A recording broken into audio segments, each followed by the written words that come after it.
Hi, it's Harry Redknapp here. You're listening to a proper podcast. It's the Alan Hudson Podcast. It's proper football, proper talk. Okay. Well, hello there. Welcome again to the Alan Hudson Podcast. Thanks very much for joining us. Of course, we're on the eve of Thomas Tuchel announcing his very first England national team squad. And we've got one of the all-time greats of the Premier League joining us today to chew the fat over the squad and indeed whether he believes that Thomas Tuchel should actually be in place as England coach. It is, of course, Matt Le Tissier. Welcome, Matt. Great to have you on. Yes, Tony, good to see you all. And you, mate. The reason Tony says that because I told him about the night we had, and you actually said that you believe we should have an English manager, which I agree. I've always agreed with. Venables done a great job. I think Harry would have done a great job. Eddie Howe maybe. But that's the way it is. How do you think you should go about this, Matt? Yeah, well, I've always kind of thought that, you know, a manager is an integral part of the team. So surely the qualification to be a manager should be the same as it is to be a player. So you should have to have, you know, if you're qualified to play for that team, then you're qualified to manage it. I'm not sure the rules should be different for managers, quite honestly, and that's why I said that we should have an English manager or somebody who's qualified to play for the team, manage the team. No, I agree. I agree entirely with that. But you know, and even I can remember when Ericsson was in charge and they played Sweden in a big game, and you go, you know, what were they thinking here? You know, they go back to Sweden and they go out with all these people and they go, oh, you're so lovely, you want to knock us out of the World Cup kind of thing, you know. Yeah. So there's all that says that side of it as well. But I think I believe that out of all the foreign managers we've had, this is the one, because of what he did at Chelsea, I thought was phenomenal. With quite an average team, I think he's got the pick of the country, and I don't think he'll have favourites. I really don't. I'm hoping anyway. Not that I want England to ever win anything. I'm not a royalist. I'm not an English for what happened to me with the England setup. I'm interested to hear what you've got to say. Obviously, yeah, I mean, I think he's obviously a good manager. You know, there's no doubt about that. So, you know, parking aside now the fact that I don't think that he should be in charge because of the reasons I stated earlier. I'd like to think that he wouldn't have favourites, because I think that's a key part of being an England manager is not being so blinkered that you just pick the same old names because that's who the media want you to pick. You know, I think you've got to be open-minded about everything. You've got to pick people that are in form at that moment. And I think that gives you the best chance of winning football matches, which ultimately, at the end of the day, is what being an England football manager is all about. It's not about just, you know, picking the players that you think the media should pick so that they'll be on your side and you keep your job for longer, because I think that's what has happened to a lot of England managers in the past, and hopefully that changes. Yeah. It's without going into any individuals. I mean, he really. It'll be. I think it's the most interesting. I've never really followed England. I never really, especially even when I was playing. When I got the ban, after that, I never even bothered looking at the England squads, because you know you're not going to be in it. So who cares? And who cares about the result? And I always tell the story about when England got beat in Poland in '74, and I was a beautiful day at Epsom races with a couple of my best mates and Alan. Obviously, Alan, the time before I was with Alan Ball, but I walked. We left the races. I'd lost money again. Walked into this lovely pub, big garden, great day out, and someone said, "The game's on in the back room. Poland are winning." And I went, "You'd have thought I'd have won the lottery, mate." You know, someone had said he's had it off. He's won the jackpot at Epsom. I was that, you know, and it's horrible to be that way. You know, it's horrible to be that way, but that's how it really got me. But I think this time round, I'm really interested to see. I'd like him to do well number one, to show a lot of people, especially the people here that sacked him, Yeah. that, and the state that Chelsea are in now with this manager, because he's for me, he's doing it all wrong. And they let him go. So that's my interest in it. No, that's fair enough. Yeah, I mean, obviously, I'm not old enough to have remembered England. I wasn't quite born when the last time we won something. So in my lifetime, I'd like to see us win something. And if Tuchel can help us do that, then so be it. Yeah. Okay. Well, can we maybe mention a few names that you'd like to see in the squad, guys? I mean, Matt, bearing in mind your career up front, all the goals you scored. Is there anyone? Obviously, there's a couple of injuries. Is there anyone in particular that you'd like to see given a chance in the squad? I mean, I thought in the Euros last time round, I thought Anthony Gordon was very underused. I think that he's a good player. I think Cole Palmer is a player that I'd want to see as one of the first names on the team sheet. I know he's not been in great goal scoring form recently, and I think he missed his first penalty the other day as well, which would have been disappointing for him because he'd always looked very comfortable from the penalty spot. But they're the kind of players that I like to see in football teams. Players who can make a bit of a difference to a game, who could do something a little bit different. And so they're just a couple of names that spring to my mind that possibly have been underused. I got a funny feeling, Matt. Sorry, that's why I think I like Tuchel, because I think someone's got to help Cole Palmer out at the moment. He's going through a bad phase of his life, and he's laughing about it. People are joking about it. But it's not funny when you've got such a talent.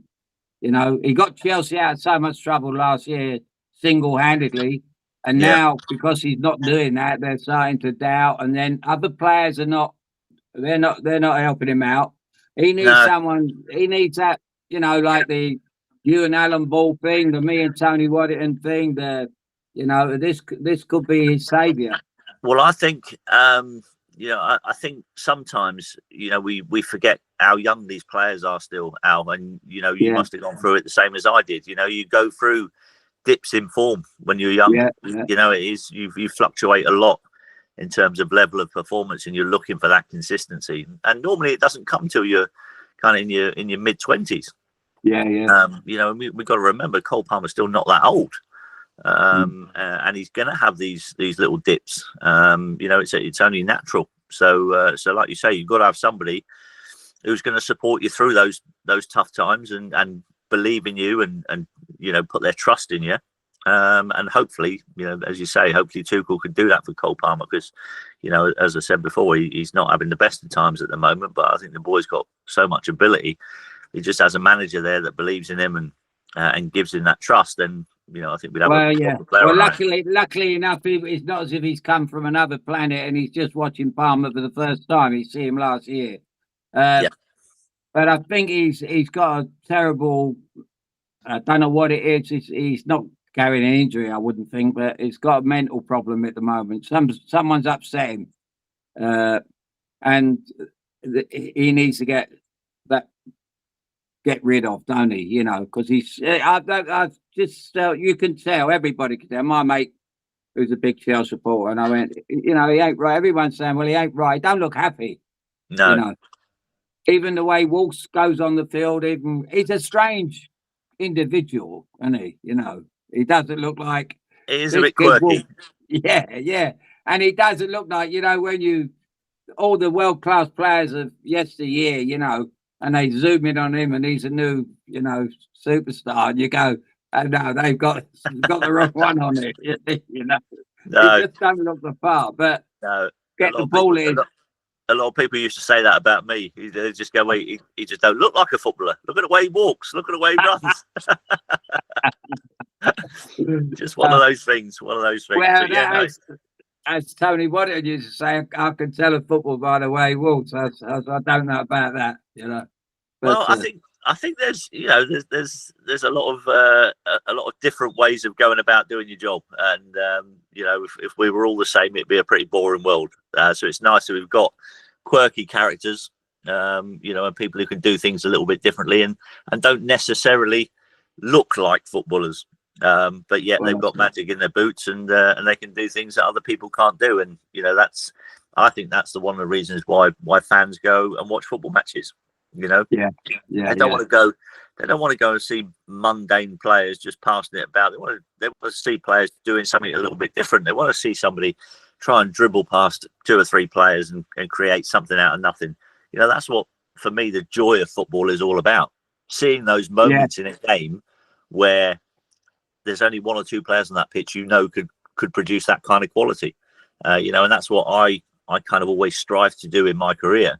I always wanted to do something in a football match where the crowd at the end of the game, when they leave the ground at the end of the game, they're talking about what they saw, because it was something a little bit out of the ordinary. And you know what that was like, Al, because you had the ability to do that yourself. Well, yeah, it brings me to another. I was up in Stoke one day, and I went up with my friend Tony, who we did the thing at the pub for, and he couldn't. He had 2 tickets to watch Chelsea play at Stoke. It was a League Cup game, and he said, "I don't think I'm going to go." He says, he said, "I'm enjoying it so much with this certain establishment we was in." And there was a young kid at the bar, and he said to him, "Are you a Stoke supporter?" He said, "I am, only tiny." And he said, "Are you going to the match?" He said, No, we can't go. I said, "Why?" He told him why, and he went, "It's 2 tickets." So Tony gives the kid his 2 tickets. So great. Then he said, "Here's a tenner as well to buy yourself a couple of hot dogs." I said, "Turn it in, so you know." And then I said, someone was with him, and I said to you'd big Stoke. I said, "You go every week." I said, "Who's your best player? Who do you go to?" She said, "No, I haven't got a best player." I said, "I go to watch Stoke City." I said, "Well, you must, when I was going to football, if it was Fulham when Johnny Haynes played or whatever." He said, "No," and that really. I said, "What about in our day? It was Hudson and Greenhoff, or Greenhoff and Hudson, and we got none of that. We got none of that here. So that must be tells you that there's nothing there really." Yeah. But what I was going to say to you, Matt, how about your boy down in Southampton? Is he coming on or?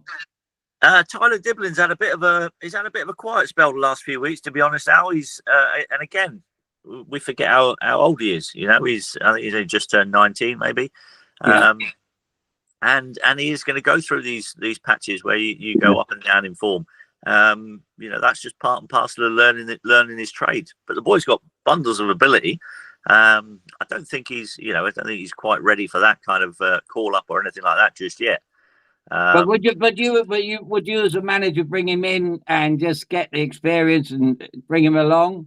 I mean, it would be amazing for him to have that experience, and that might actually, give him a little bit of a G up and perhaps put him back. It's been tough for him. He's been thrown into a team this season that is, below standard for the Premier League. Really, we knew it was going to be a long, tough season, and for a young kid to play in a team like that's just getting battered week in, week out, it's not a nice feeling.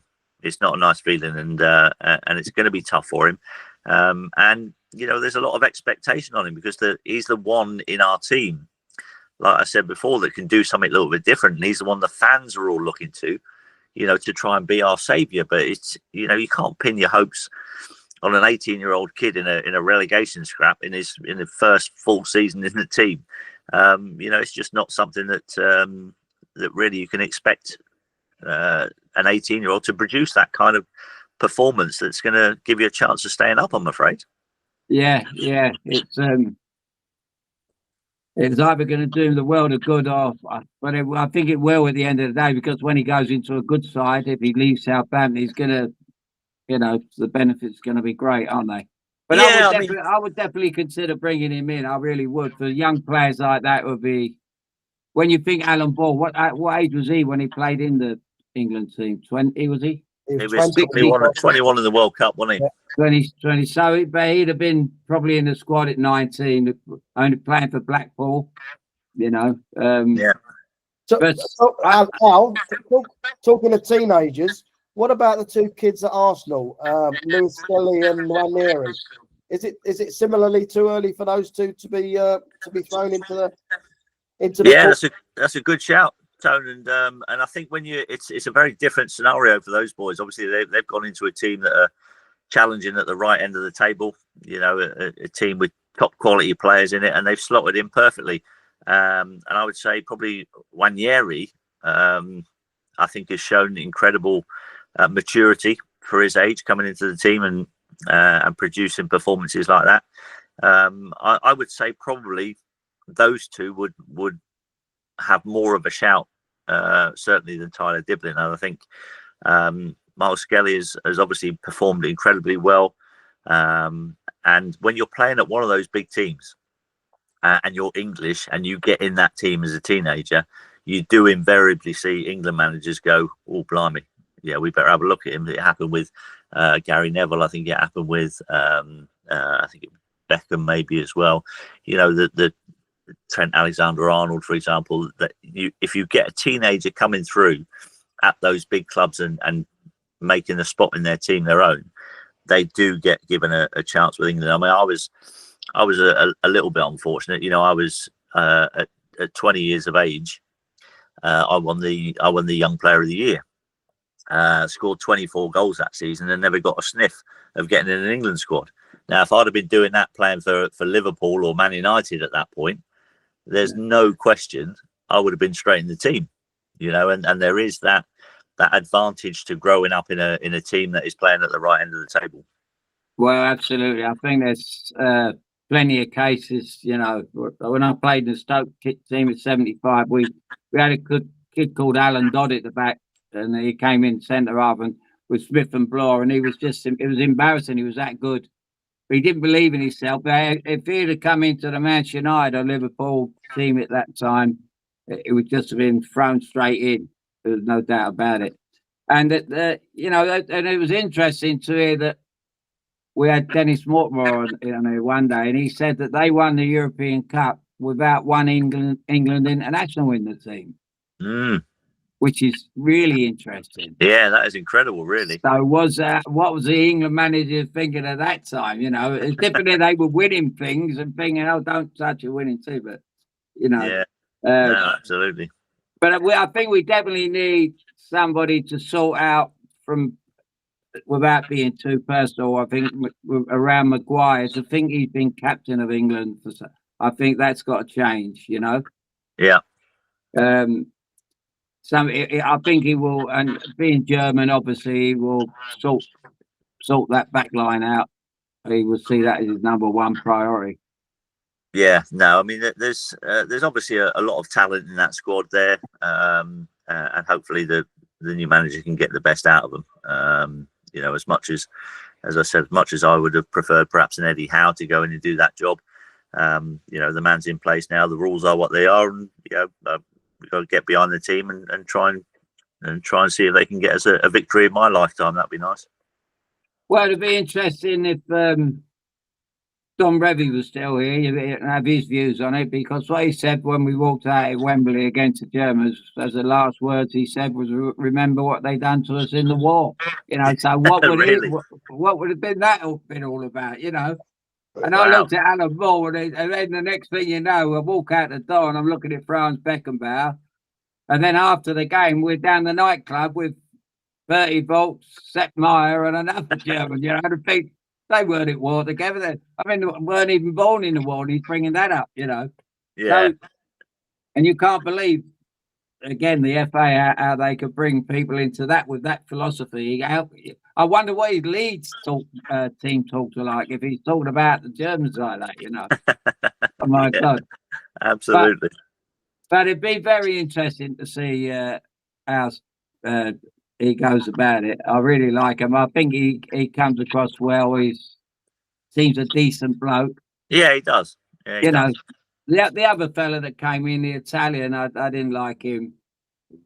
No, Capello. Yes. Yeah, he didn't seem to be approachable, or you know, you imagine seeing him in the street and saying hello, and he'll just, you know, give you one of them, you know. But Can I just mention a couple more players that have not been in recent squads with two Yes, very Dave. different reasons? Marcus Rashford seems to be slowly finding his mojo again at Villa. And, of course, Ben White, who we know fell out of favour with Steve Onnan and Gareth Southgate. How do you sit for those two guys? But before Matt says anything, I'm glad you're not the England manager, that's for sure. After that comment. Right, good. Goodness gracious. What was the problem with that comment then? Stick to cricket, son. Go on, Matt. Yeah, so I mean, I think Marcus Rashford. I mean, I don't feel like he's been anywhere near what he's capable of producing for a little while now. You know, and you've just seen little flashes at Aston Villa. I don't think probably enough to warrant giving him a spot back in the England team at the minute. I think he's got to do a lot more before I think he comes under consideration. As for Ben White, you know, it's a strange one with Ben. We never really kind of got to hear the whole story with that. And there's no question the boy's a good defender, you know, a good player. And I think we do struggle a little bit defensively. So I don't think we've got like huge numbers of great defenders. So if he did make himself available again, I think that would be a bit of a bonus for Tuchel. Yeah, I think he built his defence around a kid at Crystal Palace. I think he's Gahey, yeah. He don't put a foot wrong, does he? But No, he's very solid. And he'll probably sort the, you know, his big problem. The problem that the last Southgate caused was who he was going to play out of Foden, Jack, someone else, all were so much alike, and where he was going to play them, how he was going to play them up. Because, and since Man City's gone off the boil, Foden seems to have gone missing somewhere, and he keeps playing him, and he don't know the right position for him. I don't think we would find a position for him. Yeah. Grealish is now like fourth in line, £100 million worth. So, you know, but this is. I'm really happy that Pep never took the job, because he'd have had 4 goalkeepers on the bench.